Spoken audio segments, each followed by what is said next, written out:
berbicara buat setiap kami Tuhan. Di dalam nama Yesus kami berdoa. Amin.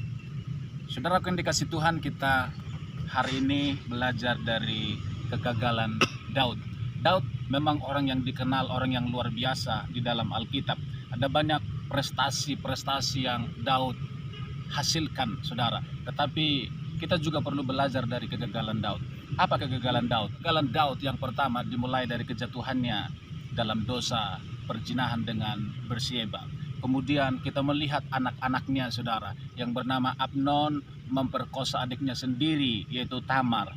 Kemudian Absalom, kakaknya Amnon, membunuh Amnon sendiri karena dia sakit hati. Kemudian kita lihat lagi, saudara, Absalom, dia ingin menggulingkan tahta bapaknya dan Absalom ingin menjadi raja. Akhirnya Daud ayahnya sendiri dikejar-kejar oleh Absalom anaknya sendiri, sehingga Daud lari dari Yerusalem dan akhirnya Absalom dengan Daud berperang. Akhirnya Absalom mati, saudaraku. Dan di akhir hidupnya Daud, ketika dia masa tuanya, saudaraku, dia sudah tidak bisa apa-apa.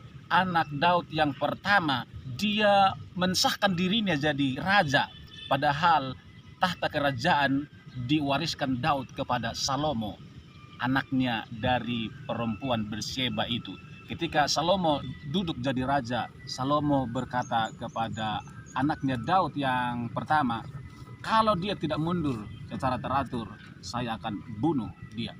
Saudara yang dikasih Tuhan, melihat kegagalan-kegagalan dalam keluarga Daud ini, bahwa Daud berhasil jadi raja. Daud meraih banyak prestasi yang gemilang.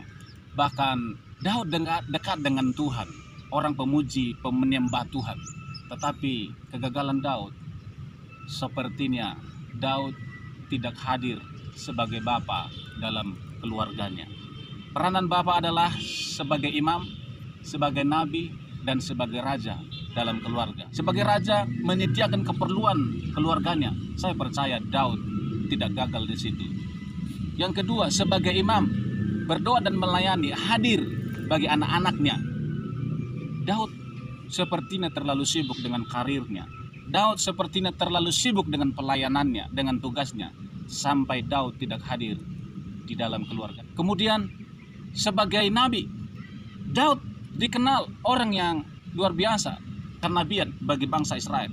Tetapi ketika melihat keadaan anak-anaknya, kelihatan bahwa anak-anaknya tidak ada roh takut akan Tuhan.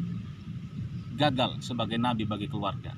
Saudaraku yang dikasih oleh Tuhan, seandainya Daud hadir sebagai imam, hadir sebagai nabi bagi anak-anaknya, dari kecil sampai besar, anak-anaknya bertumbuh dalam takut akan Tuhan. Saya percaya ketika anak-anaknya besar, dia akan menjadi orang yang hebat, dia akan menjadi orang yang luar biasa, dia akan menjadi orang yang takut akan Tuhan.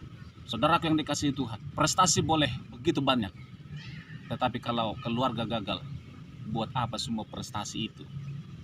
Mari kita belajar dari kegagalan Daud, datang kepada Tuhan, bertobat, biarkan Roh Kudus menolong kita.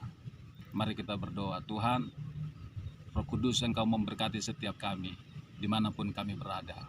Lewat firman-Mu hari ini, berbicara, menguatkan, meneguhkan, mengajar setiap kami. Di dalam nama Yesus. Aku percaya